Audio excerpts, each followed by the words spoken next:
We're kind of maybe sitting in a game like this, given what happened Saturday. Were you expecting to play maybe like this? I mean, not at all. I mean, I was, obviously you're hoping you play well as a team, but, Utah's a good team. They've, obviously they're much improved from last year. And, at the start of the year, I mean, whatever, December 1st, I mean, somebody reminded me, we went back there and we got our ass kicked. And so they're a good program. And obviously, having Madsen out hurts them a little bit. But we were expecting a tough game. And, they're a team that might be hard for us to match up with a little bit. They have a skilled big. He looks like he's shooting the ball like Dirk Nowitzki. And so, we have to navigate that, and, obviously we have a true center. And, sometimes getting out on the perimeter can be a little bit tough for us defensively. What was the difference in adjusting without Zoo when he got in trouble that first half? Well, I mean, obviously you're not planning for that, but, you can't do what Zoo did. And Zoo's a great kid. He's had an incredible year, but you can't boot the ball up into the stands. This isn't like open gym. I mean, it's a game with rules and customs and standards. So, obviously it's a disappointing decision by Zoo, but Zoo's had an incredible year. And, he's probably had such a good year, he might need a little bit of a dip, and to kind of reset and refocus. And, we'll deal with that tomorrow. And he and I have already talked about it a little bit, but he's a great guy. And obviously he's not proud of what he did. And he came back and he responded and he played a better second half.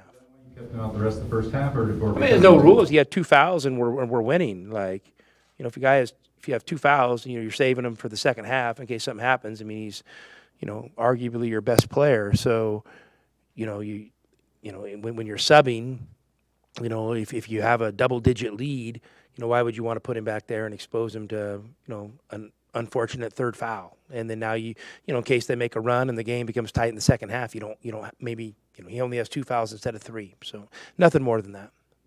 But against Stanford, you lost him early for a different reason, different kinds of fouls. What was the difference, you think, in the way you guys responded this time? Well, I mean, in Stanford, we had a lead at half. I mean, I don't know. I mean, like we maybe. I mean, I thought we had a little bit like today. I mean, today I think we had about a 17-point lead, and they let them cut it to 12. Stanford, we had an 8-point lead, and we had 1 or 2 maybe possessions that I would definitely like to have back, and they cut it to 3. So we got to finish out those halves better. But we ended both halves with the lead, so I don't think it's the end of the world. You were able to put in Henry, and he gave you some effective minutes. Yeah, it was good. It was good to see. Henry is. He'd lost a bit of confidence, and which happens with a young player. And I think, I always tell the guys this is going to be harder than they ever expect, and but they don't believe you. And then so I think he's finally gotten to the point where he's, maybe gotten broken down a little bit and realizes it's, that we're right, and he needs to take a step back and open his ears and listen and start working harder. You put, listening and work hard together, good things happen. So I was happy that he had a little bit of success today because, I mean, it would be nice to add another player or two to the rotation and, in case of situations like this. 38 to 10 points in the paint. You've mentioned pick your poison in the past, that Stanford maybe did that against you. Was the point tonight to just try to eliminate them having any access inside? I mean, not necessarily. We just wanted to play really good, sound defense and make good decisions defensively. I think in that Stanford game, we had some good defensive possessions, and at the end, we made some crazy decisions. Why would you do this or that? So it was the guys just made better decisions overall defensively, and we kind of were able to contest some of their shooter shots and direct some of the ball to maybe their lesser shooters, and live with a late contest on those. It seemed like you guys were attacking the mid-range shot a little bit more today. Well, I mean, they were giving it to us. I mean, there wasn't any crazy strategy. I mean, Zoo's wide open at the free throw line. What's he supposed to do? I mean, we think he's in the 70s for the season, right? I mean, you feel pretty good about that shot. So, I mean, yeah, it's just how they're guarding us, and you have good players, and they have to have the freedom to take and hopefully make those shots. Can you talk about Kylan too? He continues to impress, with a lot of the little things he does and those little jumpers, just consistent. Yeah, no, Kylan's getting much better. I mean, you can see he's much comfortable, but there's still growth, to be had. And I thought a couple of those ball screens, I don't know why he stopped and snapped the ball behind his back when he could have just, continued to put pressure on the big defensively and force the defense to make a decision. And those are the things we're working on. And he realizes when he's making those mistakes, and that's the first sign of an opportunity to grow. When you went with Henry, was that partly because of Brandon Carlson to match up that way, or what was the difference why you went with him as opposed I went with Henry because Zoo had 2 fouls.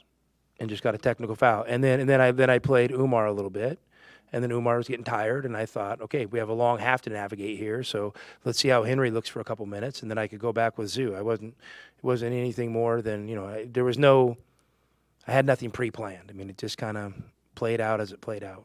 Courtney and Kerr combined for 30 points, only had 1 turnover. What did you think about your backcourt tonight? I thought they were veterans. They were rock solid. I mean, they did a really good job of, hunting the right shots and kind of playing loose and aggressive on offense and, getting downhill against those ball screens and kind of putting some pressure on the defense, whether they're making a pocket pass, shooting a floater, or picking it up and moving the ball. So I was really happy with them. And what did you make of getting Luke in the game at the end? Happy. I'm happy for Luke. We call him Lucky, because we have another Luke on the team. So Lucky's an amazing kid, and he's come here, and we got all these rules and regulations in the Pac-12 on how many guys can travel and how many guys can suit up, and whether I agree with them or not doesn't matter. But so I wanted to give him the opportunity to play today, and he and his family have nothing but good things to say about Utah. So it wasn't anything like that. It was just his time, and he grew up, on that campus, and I'm sure playing against Utah had some special meaning against him. I mean, he's a high character, amazing kid, and for him to get the opportunity and score a basket was really cool, and I know his teammates were really happy for him. You said Larry's come to some practices. You and Larry have a pretty good relationship? Yeah, I mean, Larry and I are good. We're Northwest guys, so we get along and have a few things in common. So I really like Larry, and I really like Craig. I mean, there's nothing personal on any level of any of this stuff. So it's just, Lucky, and Larry kind of approached us later in the summer. He was looking for a place to go, and he had some Division II options. But he and Pello were really good friends, and he wanted to kind of come play at Arizona. So I mean, it was the least I could do is give him the opportunity to do that. You haven't faced Colorado yet this year. Is that a weird kind of scenario, like for the scout, that you have to base it all on? No, not at all. I mean, it's we're obviously familiar with Colorado, and I think they had a good win tonight. But this is what it is. It's the NCAA tournament. You play a team on 2 days turnaround that you've never played before. So you better lock in and figure it out. Different though, from what you've looked at Colorado, different just without the two big guys they have. I mean, of course, there's some differences, but this is what I know. When they've been right, they've been able to play and almost beat anybody. And so maybe they haven't consistently been at that level, but I know that level's attainable for them. So that they have our full attention. How did you come up with Lucky when you had the two loop problem? Yeah, I think that's me. I think that's a family nickname. Oh, he was already called that? Yeah. Oh, okay. It's a great nickname, I think. Bruce will call you Bucky.